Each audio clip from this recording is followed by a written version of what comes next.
So this bad boy right here is going to be my home defense AR15 setup. Welcome back to the Muzzle Bro channel, everybody. I appreciate you being here. And today we're talking about a very interesting topic, and that is going to be my preferred home defense weapon setup. This is an incredibly debated topic within the gun community, so I thought it'd be fun to kind of go through and run front to back of the gun that I most typically use for my home defense setup. So we're going to dive right into it and talk about every single one of these gizmos, gadgets, parts, why they're important, and why I chose them specifically. And at the end of the video, I'll go ahead and critique my own setup, and of course, I'm sure you guys will rip me up down in the comments. So obviously this base gun is going to be an AR15. This one specifically is chambered in 300 blackout. I really like that 300 blackout cartridge because it allows you to run a little bit of a smaller barrel length and still get the ballistic capability of a longer rifle system. So we're going to dive right in front to back. Let's get after it. On the front of the weapon system, I am running a suppressor. This suppressor specifically is the Bushwhacker 46 by Griffin Armament. Now, I actually am a pretty huge fan of this suppressor. This is actually the first suppressor I bought, and the main reason I grabbed this as my first can was because it does a ton of different calibers. This suppressor specifically will shoot anything from 22 LR all the way up to 450 Bushmaster. So of course we can run our 9, 45, 223, 300 blackout, 762 by 39, etc. Although this is not a dedicated 30 cal suppressor, it actually does a really good job of suppressing the 300 blackout caliber. As you can see, I am running this Griffin Armament can in one of the Griffin Armament handguards, so I can put the suppressor into the handguard a little bit, and that does a couple of things. Well, number one, it looks really cool because it kind of gives you that SD suppressor look, but it also allows me to run a little bit of a longer handguard, so I can have more M-lock slots and space to put on whatever attachments I want. Moving back just a little bit further on the gun, we are running a sentry strap, and I think that's pretty important for this setup specifically. As you can see, I am running a sling on this gun, and I do think that's important for any sort of home defense or CQB setup. Now, why I prefer to run the sentry strap? You may or may not need to use your sling in a home defense setup, and I think the sentry strap kind of allows me to get the best of both worlds. If I don't need to use the sling and just need to grab the gun and go, I can still do that, but if I do need to use the sling, I can pop it out and use it as appropriate without having any significant time delay. And when that sling is not in use, the sentry strap allows me to store it very nicely without having a big floppy sling dangling around to catch me up on something. The sling I'm running itself is a sling from Burn Proof Gear. Now, there are definitely a lot of awesome slings out in the market, but I do really recommend you get a sling with some sort of quick adjust technology. The mechanism right here on the Burn Proof Gear sling allows me to loosen or tighten the sling with really just the press of a button, which I do appreciate. Moving back a little bit further on the gun, I am running a weapon light, and this is going to be the Surefire Scout Mini. Surefire is a great weapon light brand. They are a little pricey, but sometimes you do get what you pay for, and I really do like this weapon light. I am running this with a pressure pad, so that when I have my grip on the gun, I can very easily actuate that pressure pad with my thumb. Now, I do just have this pressure pad zip tied on. I've actually been getting a lot of flack for using zip ties for the pressure pad. I think they work great. I think they're a pretty low profile and easy solution for this. Y'all let me know down in the comments, what are your thoughts on zip tying on these pressure pads? Because I've caught a lot of crap for it. For the grip on this weapon, I am running an Emissary Development Handbrake X. I do typically like to run vertical grips on my gun, but I really do enjoy this hand stop here. Definitely allows me to get up on the gun, get a really good C-clamp. I of course have that position so I can hit that pressure pad. I really do like the rubberized texture, and it's overall pretty lightweight and low profile as compared to something like a big vertical grip. Next thing we kind of run across is the sling, which we already talked about. I am running just a QD sling mount on the M-lock slot, and for the rear sling attachment, I'm just really using a piece of paracord and a little clip.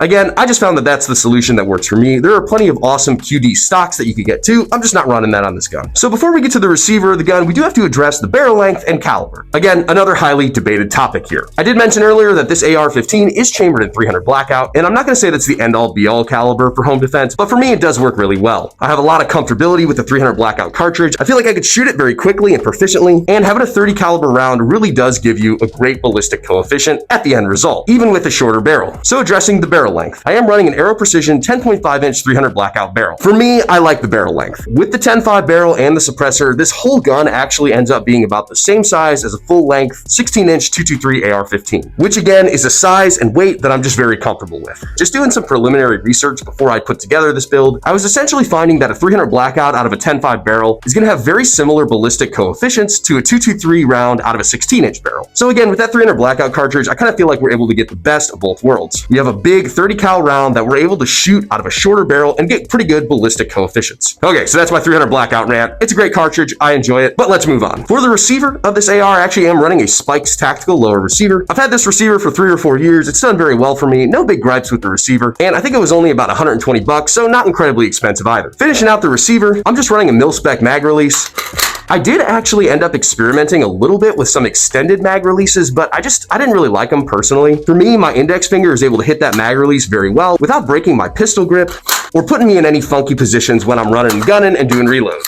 So the OEM mag release is cool with me. I also am running this little guy right here, and that's going to be the Magpul bad lever. So again, this is one of those pieces that I've actually caught some flack for, and I don't really understand why. The Magpul bad lever basically gives you the ability to run any sort of normal AR-15 lower kind of as an ambidextrous lower, because I am able to send that bolt home just with my index finger by pressing down on this lever. And if we did want to run our AR-15 as normal, you could still use the bolt release on the left-hand side of the gun by just pressing it down. So it doesn't really inhibit that function. And this little piece is only like 20 or 30 bucks, so for me, it really is a good addition to the weapon system. Anything I could do to increase my speed or efficiency of shots or reloads is important to me, so that's why it's on the build. Trigger-wise, I actually am running a Franklin Armory binary trigger on this guy, which isn't really anything too crazy, but the regular trigger pull isn't too bad. Same with the reset. I would say that that's a little bit better trigger than a normal mil-spec AR-15 trigger. And of course, if we needed to flip it to binary mode, we could absolutely do so.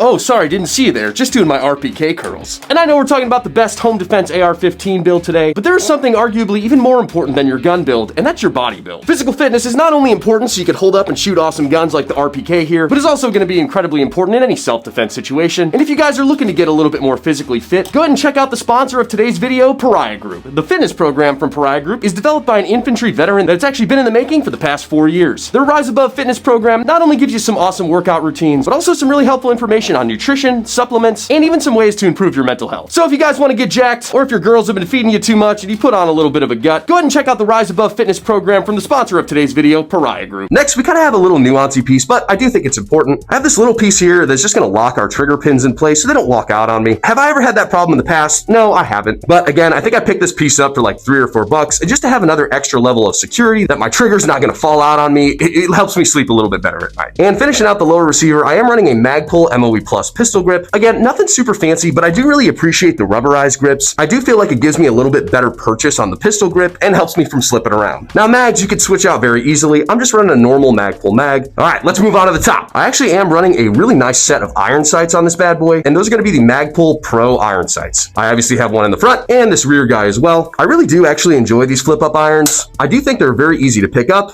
They pop up very nicely when we need them, and when we don't need them, they store very nicely, don't really add any significant bulk to the gun. Now, I do think it's incredibly important to have some sort of backup iron sights on your home defense, self-defense weapon, because, I mean, Murphy's Law. Whatever can go wrong will go wrong, and it would really suck to pick up your gun and not have your optic, and you don't have any iron sights, and you're just kind of guessing where your shots are going to land in a life or death situation. For my optic setup, I am running a Holosun AMES core on this guy, which is going to be a closed emitter red dot that I actually like quite a bit. It's got that shake-wake technology, so when we pick it up off the nightstand, that reticle turns on for us. It's got very clear glass and a really big field of view. So I do actually really enjoy this optic. My biggest must-have for an optic in any sort of home defense build is going to be that shake-wake technology. That allows you to keep your optic on without burning the battery, and when you pick it up and move it, your optic's going to be on and ready to go. In conjunction with the Holosun AMES core, I actually am running this Holosun 3X magnifier just in case I needed to pick up some longer shots or maybe do some further away target acquisition. If we don't want to use this flops over to the side very easily, and we could just use our normal red dot. Now, obviously, this does add a little bit of bulk and a little bit of weight, but for a home defense gun that I'm not necessarily trucking through the woods with for hours on end, that little bit of weight is kind of negligible to me. To move it even further back, we are running an ambidextrous charging handle, which I do think is important, just because you never really know how you're going to need to actuate that charging handle when the time comes. To finish out our build here, we're just running a mil-spec AR-15 buffer tube with a Magpul MOE stock. Nothing too fancy on the rear of this bad boy. But hey man, if it works, and I do feel very comfortable running the traditional Magpul stock. Okay, so that's kind of the overview of the build. I'm gonna go ahead and critique myself just a little bit here. My first critique is gonna start at the front, and that's gonna be my suppressor. Now, there's nothing wrong with the Bushwhacker 46. Like I said earlier, I do enjoy the suppressor, and it does suppress the 300 blackout round very proficiently. But the suppressor is pretty big, it's pretty heavy, and it's not necessarily meant for a 30 cal weapon system. So it'll work, but we are kind of trading off a little bit of weight and bulk, and maybe losing a little bit of that suppressing capability just because it does have a bigger bore than 30 cal. Now, in a perfect world, I would be running a 30 cal dedicated can, but the world ain't perfect, so this is what we're going with. Another critique I actually have for myself on this build is actually going to be the barrel length. When I was doing this build, I kind of set it up for both home defense as well as hog hunting. For a hunting purpose, I did want a little bit of a longer barrel to just get even better of a ballistic coefficient at the end when I'm hunting hogs or any other kind of medium to small game. If I were to go back and redo this build build and I wanted an AR-15 and 300 blackout for home defense and home defense only, I probably would go with a little bit of a shorter barrel, maybe a 7.5, maybe even a 5-inch barrel. And again, I feel very comfortable with the 10.5 barrel length. I know I have a great ballistic coefficient, but I think I could actually get away with a shorter barrel and still be okay, and that would limit some of the weight and bulk of the gun, maybe allow me to maneuver corners a little bit easier. And I think the final critique I'm going to give myself for this build is actually going to be the trigger. I bought the Franklin Armory binary pretty early off in my firearm shenanigans, and it's a fun trigger. The semi-auto mode works okay. Like I said earlier, I do think it has a little bit of a better trigger pull and reset than a mil-spec AR-15 trigger, but it's not anything incredibly fancy. To be honest, I would never use this in binary mode if it was a true home defense situation. The binary mode just is a little too finicky and jams a little too much, and I would just not feel comfortable running that if it was a life or death case. And I probably really should do this, is just go ahead and throw a Geisley trigger in this. And to be incredibly honest, I do think I could actually run a Geisley trigger faster than the binary trigger anyway, so I would really like to upgrade this trigger at some point. But overall, even with the little critiques that I've given you, I do really like this setup for a home defense weapon system. I got a nice 30 cal round, I got it suppressed, I have backup irons, I got a weapon light, sling, I have magnification if I need it. I got the Magpul bad lever and the ambi charging handle to make my manipulation of the weapon system a little bit faster.